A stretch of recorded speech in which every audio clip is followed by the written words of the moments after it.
მოგესალმებით. ეთერში TV+-ის საინფორმაციო გამოშვება. თქვენთვის კი სტუდიაში იმუშავებენ გოჩა ჭკადუა და ლანა სიჭინავა. საქართველოს პრემიერ-მინისტრი ირაკლი კობახიძე 17 იანვარს აზერბაიჯანის რესპუბლიკას ეწევა. ინფორმაციას მთავრობის ადმინისტრაციის პრესსამსახური ავრცელებს.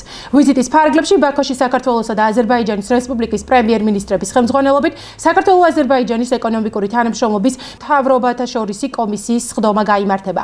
კომისიის სხდომაში ორი ქვეყნის მთავრობის წევრები მიიღებენ მონაწილეობას. დაგეგმილია საქართველოს პრემიერ-მინისტრ ირაკლი კობახიძის პირდაპირ შეხვედრა აზერბაიჯანის რესპუბლიკის პრეზიდენტ ილჰამ ალიევთან. შეხვედრის შემდეგ კი ლიდერები მედიისთვის ერთობლივ განცხადებებს გააკეთებენ. საქართველოს დელეგაციაში, რომელსაც პრემიერ-მინისტრი ხელმძღვანელობს, პირველი ვიცე-პრემიერი, ეკონომიკისა და მდგრადი განვითარების მინისტრი ლევან დავითაშვილი, საგარეო საქმეთა მინისტრი ბაკა ბოჭორიშვილი, გარემოს დაცვისა და სოფლის მეურნეობის მინისტრი დავით სონღულაშვილი, კულტურის მინისტრი თინეთინ რუხაძე და მთავრობის ადმინისტრაციის უფროსი ლევან ჟორჟოლიანი არიან. საქართველოს საგარეო საქმეთა მინისტრმა ბაკა ბოჭორიშვილმა ბაქოში მის აზერბაიჯანელ კოლეგასთან ჯეიჰուն ბაირამოვთან გაფართოებულ ფორმატში გამართულ შეხვედრაზე განიხილა პოლიტიკური, ეკონომიკური, ენერგეტიკული, ტრანსპორტისა და კომუნიკაციების და ჰუმანიტარული საკითხები. აზერბაიჯანის საქართველოს სტრატეგიული პარტნიორობის ჭრილში ინფორმაციას აზერბაიჯანის საგარეო უწყება სოციალურ ქსელ X-ში ავრცელებს.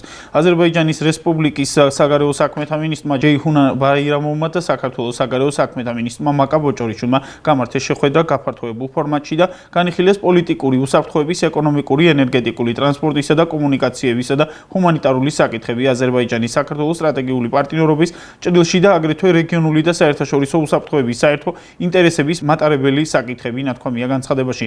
აზერბაიჯანის საგარეო საქმეთა სამინისტროების ინფორმაციით ბაირამოვმა მის ქართველ კოლეგას გააცნო პოსტკონფლიქტური რეგიონის აღდგენის გზების სამშვიდობო ძალისხმევა და აგრეთვე გამოწვევები, რომლებიც არსებობს მდგრადი მშვიდობის დამყარების პროცესში.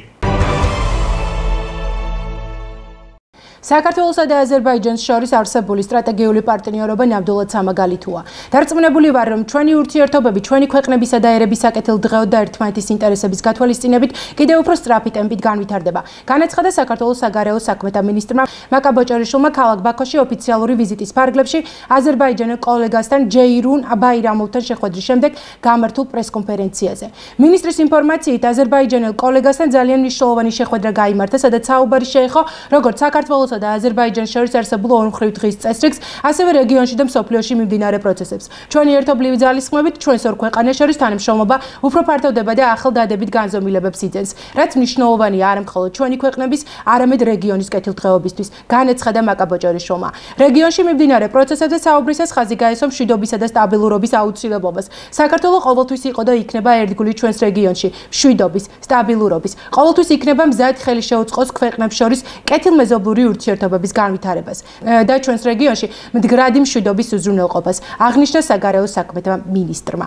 საგარეო საქმეთა მინისტრის განცხადებით რეგიონალური თანამშრომლობის ჭრილში ხაზი გაესვა საქართველოს, აზერბაიჯანსა და თურქეთს შორის არსებულ სამმხრივ ფორმატს, რომელიც წარმატებული რეგიონალური თანამშრომლობის კარგი მაგალითია. ყურადღება გავამახვილოთ ერთობლივი რეგიონული სატრანსპორტო და ენერგეტიკული პროექტების მშენებლობაზე და სამომავლო პერსპექტივებზე. აქცენტი გაკეთდა შუა და ერეფნის როლსა და მნიშვნელობაზე. ჩვენ ერთიანი ძალისხმევით წამოვიწყეთ და წარმატებით ვახორციელებთ არაერთ სტრატეგიული მნიშვნელობის პროექტს, რომლებმაც თვისობრივად გაზარდეს ჩვენი რეგიონის როლი და ფუნქცია, აღნიშნა საგარეო უწყების ხელმძღვანელმა. ხაზგასმით აღნიშნა, რომ საქართველო და აზერბაიჯანი მტკიცედ უჭერენ მხარს ერთმანეთის სუვერენიტეტსა და ტერიტორიულ მთლიანობას. ამასთან ბაკა ბოჭორიშვილმა ისაუბრა იმ გამოწვევებზე, რომლებიც დაკავშირებულია საქართველოს ტერიტორიების ოკუპაციასთან. ორ ქვეყანას შორის სავაჭრო ეკონომიკურ ურთიერთობებზე საუბრისას აღნიშნა, რომ აზერბაიჯანი ბოლო წლების მანძილზე საქართველოს მთავარი სავაჭრო პარტნიორების ხუთეულშია. გამოითქვა იმედი, რომ სავაჭრო ბრუნვა კიდევ უფრო გაიზრდება.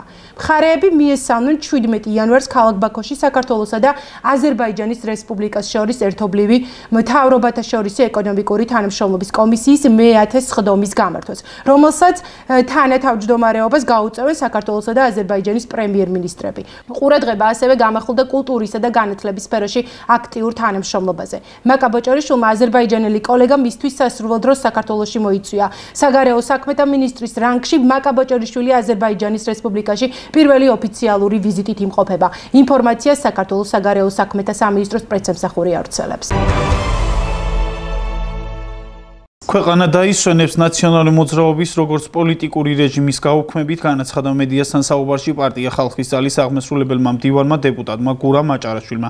მისი თქმით, მას შემდეგ რაც ნაციონალური მოძრაობა როგორც ანტისახელმწიფოებრივი პოლიტიკური ძალა გაუქმდება, შესაბამისი ზიანი მიადგება იმ ადამიანებს, რომლებიც ამ ორგანიზაციის იდეური სულის ჩამდგმელები არიან. როდესაც კოლექტიური ნაციონალური მოძრაობა შეფასდება როგორც დამნაშავე რეჟიმი და ის გაუქმდება როგორც ანტისახელმწიფოებრივი პოლიტიკური ძალა, ბუნებრივია, რომ შესაბამისი ზიანი მიადგება იმ ადამიანებს, რომლებიც ამ პოლიტიკური ორგანიზაციის იდეური სულის ჩამდგმელები არიან. ბევრ მათგანს მოუწევს პასუხისგება სისტემური დანაშაულების გამოვლენის შემდეგ, ბუნებრივად მოხდება ინდივიდუალური პასუხისგებლობის საკითხებზე გადასვლა.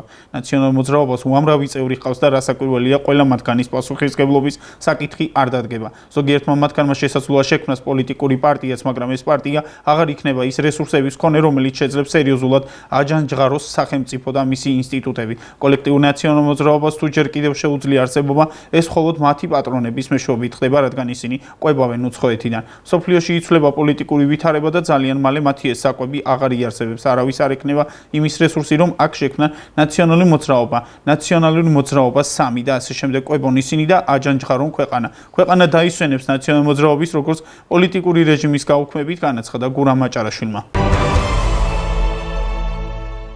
პარტია ხალხის ძალის აღმასრულებელმა მდივანმა გურამ მაჭარაშვილმა ჟურნალისტებთან 15 იანვარს ქალაქ ბათუმში პარტია გახარია საქართველოსთვის ლიდერის გიორგი გახარიას და ქართული ოცნების რეგიონული მდივნის დიმიტრი სამხარაძის დაპირისპირებაზე ისაუბრა. როგორც მან აღნიშნა, გიორგი გახარიამ გაბედა და თავს დაესხა სახელმწიფო პოლიტიკურ თანამდებობის პირს.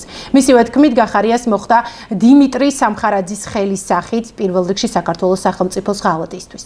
გიორგი გახარია ნაცხოდი იმისა, რომ თავჩაწეული დადიოდეს საქართველოში გაბედა და აქეთ პირიქით ფიზიკურად თავს დაესხა სახელმწიფო პოლიტიკურ თანამდებობის პირს, პარლამენტის წევრს დიმიტრი სამხარაძეს. შესაბამისად, გიორგი გახარიას მოხდა დიმიტრი სამხარაძის ხელის სახით საქართველოს სახელმწიფოს ღალატისთვის. პირველ რიგში თავისი გუნდის გადაგდებისთვის, პოლიციელების შეურაცხყოფისთვის, როდესაც დაუდგა მხარში იმ ადამიანს, რომელმაც ცილა გაარტყა პოლიციელს, განაცხადა გურამ მაჭარაშვილმა.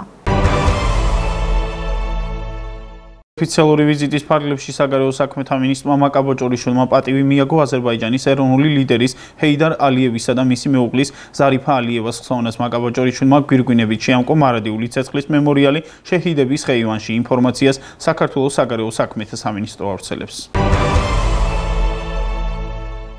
მორიგი განცხადება საქართველოს წინააღმდეგ ჰელსინკის კომისიის სხდომას სამხრეთ კავკასიის უსაფრთხოების საკითხებში ექსპერტის სტატუსით ესწრებოდა პროფესიით ჟურნალისტი ოლესია ვართანიანი.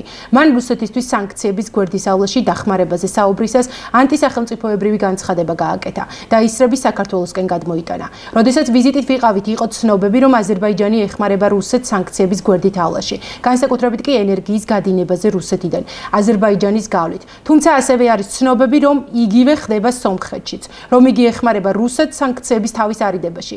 კითხა ოლესია ვართანიანს კონგრესმა ენდი ჰარისმა.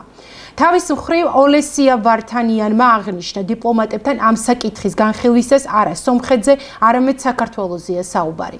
მე მთელ სამხრეთ კავკასიის რეგიონში მუშაობდა როგორც წესი დასავლურ მაღალჩინოსნებთან და დიპლომატებთან ამ საკითხის განხილვისას არა სომხეთზე, არამედ საქართველოსზეა საუბარი, განაცხადა მან.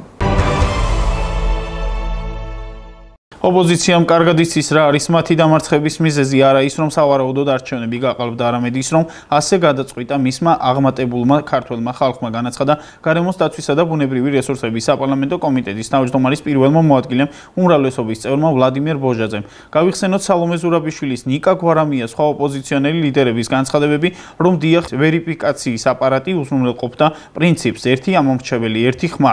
ეს იმას ნიშნავს, რომ ოპოზიციამ კარგად იცის რა არის მათი დამარცხების მიზეზი. არა ის რომ სავარაუდოდ არჩევნები გაყალბდა, არამედ ის რომ ასე გადაწყვიტა მისმა აღმატებულებმა ქართველმა ხალხმა. ეუთოს დასკვნის შემდეგ პროკურატურის შუალედური ანგარიშის შემდეგ ოპოზიციას აღარ რჩება არგუმენტი და მით უმეტეს როცა ვერანაირი მტკიცებულება წარმოადგინეს, ისაუბრონ იმაზე, რომ 26 ოქტომბერს არჩევნები გაყალბდა, აღნიშნა ბოჟაძემ. თბილისის მერიის ინფრასტრუქტურის განვითარების საქალაქო სამსახური ლაგუნავერის მიმდებარე ტერიტორიაზე გმირთან ბოედნიდან ზვიად გამსახურდია სახელობის სანაპირომდე არსებული საგზაო მონაკვეთის რეაბილიტაცია რეკონსტრუქციას იწყებს.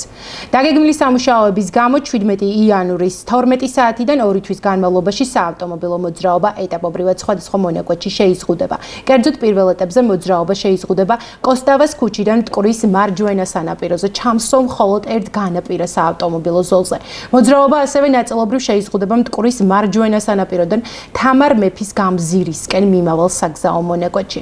თბილისის მერია ბოდის გიხდით შექმნილი დისკომფორტისთვის ინფორმაციას თბილისის მერია ავრცელებს.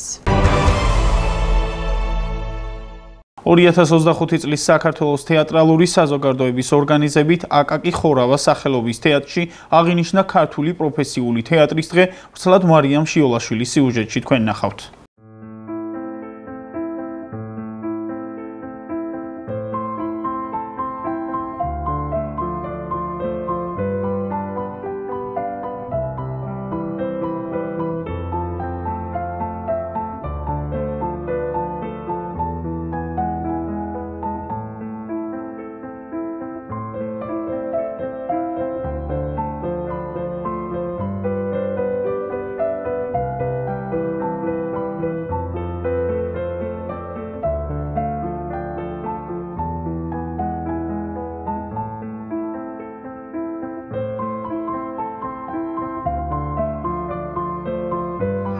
თეატრის დღე 14 იანვარი 1894 წლის 14 იანვრიდან აღინიშნება. გაზეთი დროება იუწყებოდა, რომ ეს დღე ქართული თეატრის აღდგენისა და გიორგი ერისთავის მოგონების დღეა. ბევრს გონია, რომ 1850 წლის 14 იანვარი ძველი სტილის 2 იანვარი ქართული თეატრის დაბადება დაარსების თარიღია. სინამდვილეში ყოველი წლის 14 იანვარს აღდგენილი ქართული პროფესიული თეატრის დღეს აღნიშნავთ, რომელიც უკავშირდება გიორგი ერისთავის თეატრის პირველი წარმოდგენის გამართვის თარიღს.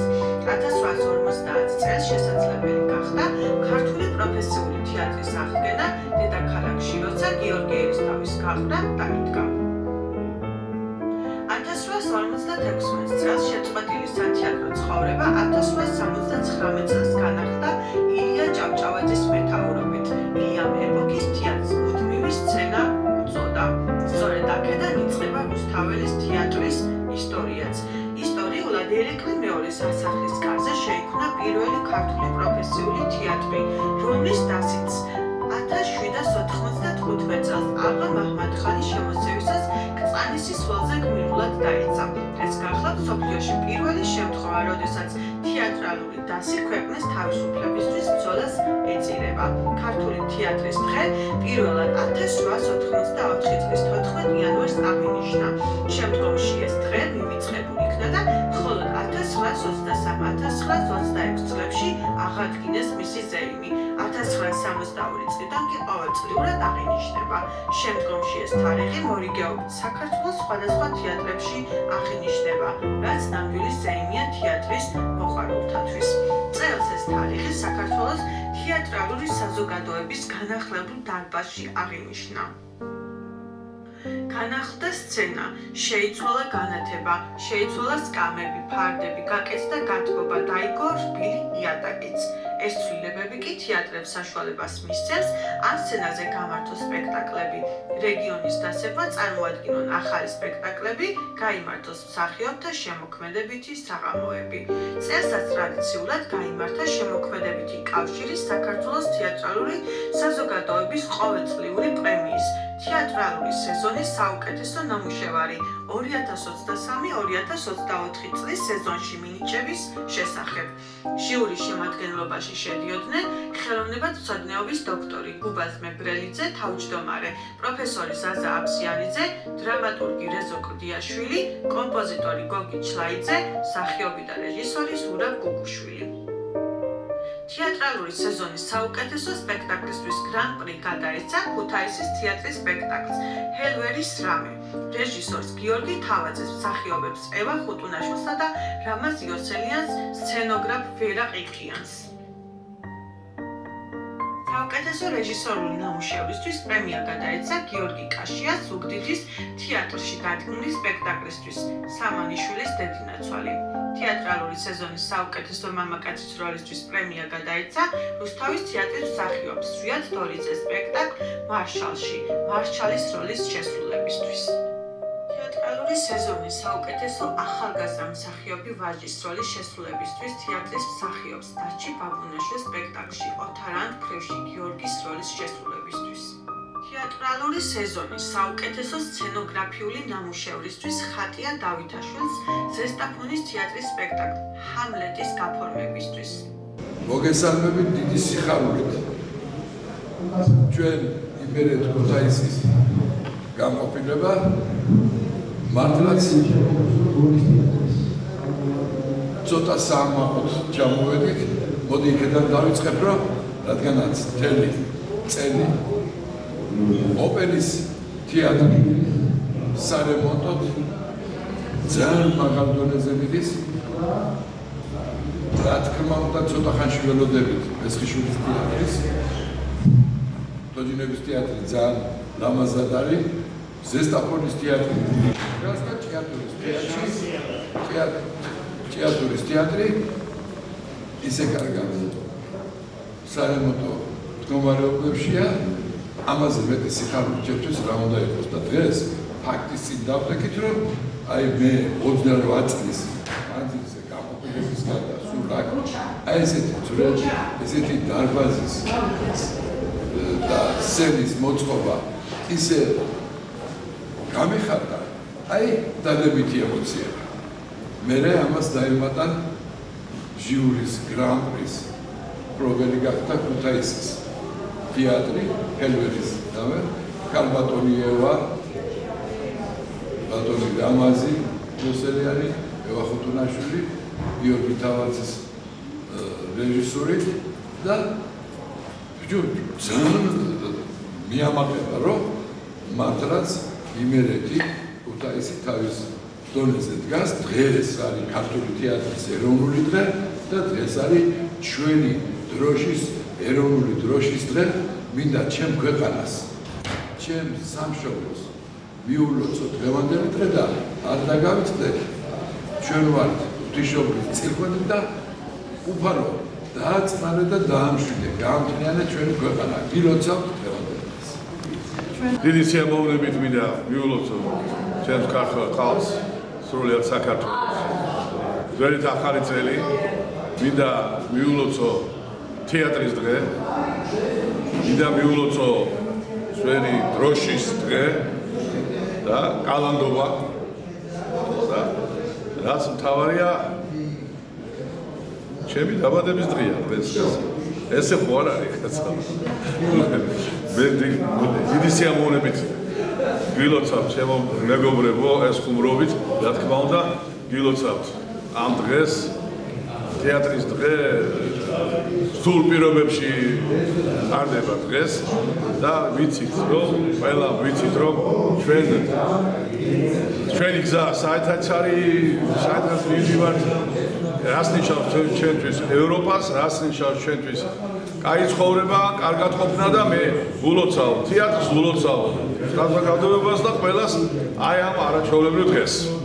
წელს ტრადიციულად აღნიშნეთ ქართული თეატრის დღე 14 იანვარი. ეს არის აღდგენილი ქართული თეატრი, როცა გიორგი ერისთავმა აღადგინა ქართული პროფესიული თეატრი, ერეკლე მეორის კარის თეატრი, ტრის შემდგომი პერიოდი, რომელიც 1795 წელს აღამახვა ხანის შემოსევის დროს მიღულად დაეცა ბრძოლის ველზე.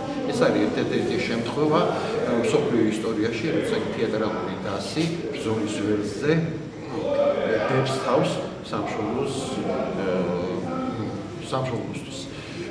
რაც შეეხება წლევანდელ ჟიურის მუშაობას, ჟიური საკმაოდ ნაყოფიერად იმუშავა, წარმოდგენილი იყო 9 თეატრის 17 სპექტაკლი. ჩვენ ნახეთ ის სხვადასხვა ქალაქებში, თბილისში, რეგიონულ თეატრებში და ჩვენი დასკვნა გამოვიტანეთ გადაწყვეტილება, რომელიც დღეს საზეიმოდ გადავეცით ცნობილ მსახიობებს და სხვადასხვა რეჟისორებს, ქორეოგრაფებს, მხატვარს, თავარი და ეპიზოდური როლის შემსრულებლებს და ნაშრომის ავტორს, რომელსაც ჩვენ თქვენ ირკვით. ასე რომ ვფიქრობ, რომ დღევანდელი დღე შედგა, მაგრამ არ ყოფილა ეს დაპირობებული რა საზეიმო განწყობით, ვინაიდან შექმნილია საკმაოდ ისეთი რთული ვითარება ქვეყანაში და თბილისშიც და ამიტომ ჩვენ ამ სამუშაო გარემოთი შემოვიფარგლეთ დღეს და აი ესე მოგზაურებულად აღნიშნეთ აღდგენილი ქართული თეატრის დღე. ეს დღეს მოხდა ის რასაც ოცნებობდნენ բոլოდის ქართველები. ეს ქართული თეატრის ერთ-ერთი პირველი შესანიშნავი სპექტაკლის გაყრის დადგმის დღე და შემდეგ დიდი მნიშვნელობა მიენიჭა თეატრის პროცესს, რომ ილია ჭავჭავაძე მიანიჭა თავის დროზე. ეს არის ერთ-ერთი თეატრი ბაბტობრების სადაც ქართული სიტყვა ისმის და ქართული სიტყვა მოქმედებს. და ჩვენ არავის არ აქვს იმის უფლება, რომ თეატრს დავაკლოთ რა. პირიქით, ყველანაირად ვეცადოთ, რომ მან გააგრძელოს ცხოვრება. მან ვითხრას თავისი საქმე, როგორც დღეს ითქვა. მაყურებელთა დარბაზიდან 1 მეტრით მაღლა. და ვითხრას ის საქმე, რაც საზოგადოებას აინტერესებს, რაც საზოგადოებას ატკივა, საზოგადოებას უხარია და ასე შემდეგ და ასე. ამიტომ დღევანდელი დღე ის რომ გიორგი გიეჭკორა მოახერხა მიუხედავად იმისა რომ მას კონდა რაღაცა პრობლემები ამასთან დაკავშირებით ქალაქის ძალიან ხარჯებული ამასაც ხარჯდება მიუხედავად ამისა მან ძალიან ტაქტიკულად ძალიან თავდაპირველად მოახერხა ეს დღე მაინც აკაცია ცივი მაგრამ ზეიმის დღე ამიტომ როდესაც ყველა საერთოდ დღეს და ბედნიერი ვარ რომ ამ ოპციებას ვესწრებ. ხშირად დატარდება გავსახურებისება. გავსახურებისება რა წელიწადში ერთხელ ჩატარდეს, მაგრამ თეატრი საგადო ღონისძიებები არ სპექტაკლები ჩატარდეს, ვისაც რამე აქვს საქმეის სპექტაკლები თქვას. იმიტომ მე სასტიკი დინაოდები რომ ლოზუნგები გამიგიდანოთ სცენაზე. ლოზუნგები გამიგიდათ კომუნისტების დროს სცენაზე და ეხლა მოდი ვართ ამ არცისი კარგ ტრადიციას სპექტაკლმა უნდა გითხრას სათქმელი მისი თქმა გინდა და მე გავიგებს ხოთებად ძალიან კარგად და ყველა გაიგებს პირველ რიგში მოგილოცავთ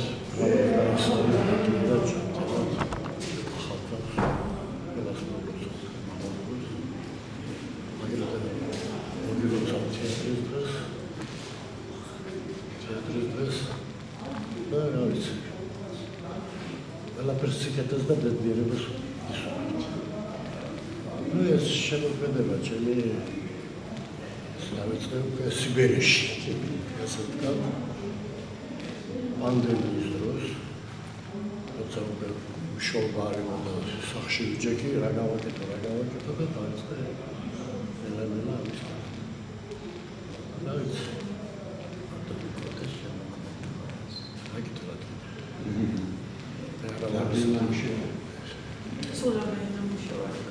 Akari 26 წელი ნამუშევრა. ესე თითოს ერთი თეჭირდება მე არ ვარ პროფესიონალი. შემოქმედება. მე ადრე მუშაობდი კინოში, ფილმებში გადაღებები.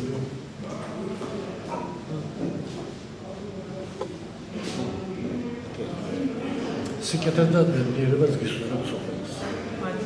ფინანსთა სამინისტროს შემოსავლების სამსახურის მებაჟე ოფიცრების მიერ საბაჟო გამშვებპუნქტში სარფი ეჭვის საფუძველზე საქართველოსა და უცხო ქვეყნის მოქალაქეების როგორც ფიზიკური ასევე კუთვნილი ხელბარგის დათვალიერების შედეგად დიდი ოდენობით არადეკლარირებული ოქროს საიუველირო ნაკეთობები ჯამში 255.67 გრამი გამოვლინდა ინფორმაციას ფინანსთა სამინისტროს შემოსავლების სამსახური ავრცელებს არადეკლარირებული საქონლის საერთო საბაჟო ღირებულებამ 35.162.007 ლარი შეადგინა კანონდამტყვევი საქართველოს მოქალაქის საქმის მასალების შემდგომი რეაგირების მიზნით ფინანსთა სამინისტროს საგამოძიებო სამსახურს გადაეცა, ხოლო სამართალდამტყვევი უცხო ქვეყნების მოქალაქეებს 172 მუხლის პირველი ნაწილის შესაბამისად სანქციების სახით ფულადი ჯარიმა ჯამში 16.2.7 განესაზღვრეთ, აღნიშნულია გავრცელებული ინფორმაციაში.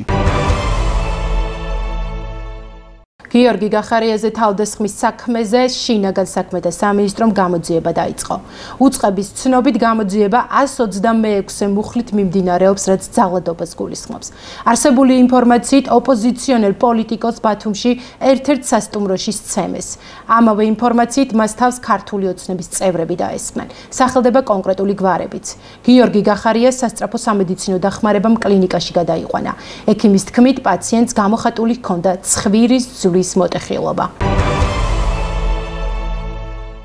პოლიციელებზე თავდასხმისთვის დაკავებულ ბათუმელებისა და ნეტგაზეთის დამფუძნებელს მზია ამაღლობელს ბათუმის საქალაქო სასამართლომ აღკვეთის ღონისძიების სახით პატიმრობა შეუფარდა. ადვოკატმა პაატა დიასამიძემ აღკვეთის ღონისძიების სახით გირაოს შეფარდების შუამდგომლობა დააყენა. მან მოსამართლე ნინო სახელაშვილს მიმართა, რომ 100,000 ლარიანი გირაო გამოეყენებინა. პროკურატურა კი ამაღლობელისთვის აღკვეთის ღონისძიებად პატიმრობას ითხოვდა. მომეტებულად საბუთდება ბრალდებულის მხრიდან ახალი დანაშაულებრივი ქმედებების ჩადენის საფრთხე, ასევე მტკიცებულებათა განადგურების საფრთხე. სასამართლომ დაადგინა, რომ დაკმაყოფილდეს პროკურატურის შუამდგომლობა, განაცხადა მოსამართლემ. წინა სასამართლოს ხდომა 4 მარტს 11 საათზე ბათუმის საქალაქო სასამართლოში ჩაინიშნა. ბათუმელების დამფუძნებლისა და დირექტორის მზია ამაღლობელის წინააღმდეგ გამოძიება სისხლის სამართლის კოდექსის 353 პრიმ მუხლით მიმდინარეობს, რაც პოლიციელზე თავდასხმას გულისხმობს და 4-დან 7 წლამდე ვადით თავისუფლების აღკვეთას ითვალისწინებს.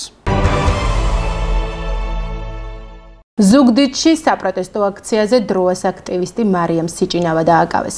მან პოლიციის გაფრთხილების მიუხედავად პიროტექნიკა გამოიყენა. აქციაზე იმყოფებოდა დროას ლიდერი ელენე ხოშტარიაც, რომელმაც პოლიციის მოთხოვნის მიუხედავად სახელმწიფო რწმუნებულის ადმინისტრაციის შენობის წინ სპეციალური სტიკერები გააკრა. ადგილზე იყო დაპირისპირება აქციის მონაწილეებსა და პოლიციას შორის. ცნობისთვის ბოლო რამდენიმე დღეში დროას აქტივისტი მარიამ სიჭინავა პოლიციამ 6-ჯერ დააჯა პიროტექნიკის თავსაბურავისა და ნიღბის გამოყენების გამო. 14 მაისს დაკავებული საბა მეფარიშვილსა და ომარ ოკრებელაშვილის პროცესი გადაიდო. მიზეზი საპროცესო შეთანხმება, რომლის შესახებაც მზაობა დაკავებულის ადვოკატმა გამოთქვა. დავით გამყრელიძის თქმით, ბრალდებულები ბრალს ნაწილობრივ აღიარებენ, თუმცა გაურკვეველი მიზეზით ყოფილი ადვოკატი შოთა თუთბერიძე საპროცესო შეთანხმების ბერკეტს არ იყენებდა. მომდევნო პროცესი 20 იანვარს დაინიშნა. მანამდე კი პროკურორი ადვოკატების შეთავაზებას განიხილავს. შინაგან საქმეთა სამინისტრომ აღნიშნული პირები ჯგუფურად ჩადენილი ნივთის დაზიანების ბრალდებით დააკავა. გამოძიების ცნობით, მიმდინარე წლის 14 მაისს თბილისში საკანონმდებლო ორგანოს შენობის მიმდებარე ტერიტორიაზე მიმდინარე საპროტესტო აქციის დროს სმ-ო და ომ სხვა პირებთან ერთად როგორც ფიზიკური ძალის, ასევე რკინის ნივთების გამოყენებით პარლამენტის შესასვლელთან განთავსებული რკინის დამცავი ჯებირი მიზანმიმართულად დააზიანეს. გამოძიება სისხლის სამართლის კოდექსის 197 მუხლის მეორე ნაწილის ქვეპუნქტით მიმდინარეობს, რაც ჯგუფურად ნივთის დაზიანებას გულისხმობს. დანაშაული 6 წლამდე ვადით თავისუფლების აღკვეთას ითვალისწინებს. საინფორმაციო გამოშვებას კი უცხოეთის სიახლეებით განვაგრძობთ. უკრაინის პრეზიდენტმა ვოლოდიმირ ზელენსკიმ დაასახელა ის ქვეყნები, რომლებიც ამჟამად ეწინააღმდეგებიან უკრაინის ნატოში გაწევრიანებას. ინფორმაციას ამის შესახებ უკრაინული მედია ავრცელებს. გულწრფელები იყვნენ ამერიკა, უნგრეთი, სლოვაკეთი და გერმანია და მათ არ სურდათ ჩვენი ხილვა ნატოში. ეს არის ღია საუბარი და ვფიქრობ, რომ აქ არანაირი საიდუმლო არ არის. ეს ის 4 ქვეყანაა, რომლებსაც სხვადასხვა მიზეზების გამო ჯერ არ ხედავენ უკრაინის ნატოში. აღნიშნა ვოლოდიმირ ზელენსკიმ. ევროკავშირის საკითხებში უნგრეთის მინისტრმა იაშონ ბოკამ განაცხადა, რომ ევროკავშირმა რუსეთის წინააღმდეგ სანქციების განხორციელების შესახებ გადაწყვეტილება მხოლოდ ამერიკის შეერთებული შტატების ახალ ადმინისტრაციასთან კონსულტაციების შემდეგ უნდა მიიღოს. ინფორმაციას ამის შესახებ სააგენტო რეუტერსი ავრცელებს. ფიქრობ ბუნებრივია, რომ სანამ სანქციების კიდევ 6 თვით გავახანგრძლივებთ, ამერიკის შეერთებული შტატების ახალ ადმინისტრაციას ვკითხოთ, როგორ ხედავენ სანქციების რეჟიმის მომავალს, აღნიშნა იანოშ ბოკამ. უნგრეთის პოზიციის შესახებ გადაწყვეტილება ჯერ მიღებული არ არის. ჩვენ გვინდა გადავდოთ ჩვენი გადაწყვეტილება, ვიდრე არ გავიგეთ. როგორ ხედავს ამერიკის შეერთებული შტატების ადმინისტრაცია სანქციების რეჟიმის მომავალს, დასცინა უნგრელმა მინისტრმა. ასეთი გახდა საქართველოსა და უცხოეთში განვითარებული მოვლენები, ჩვენ კი დროებით გემშვიდობებით.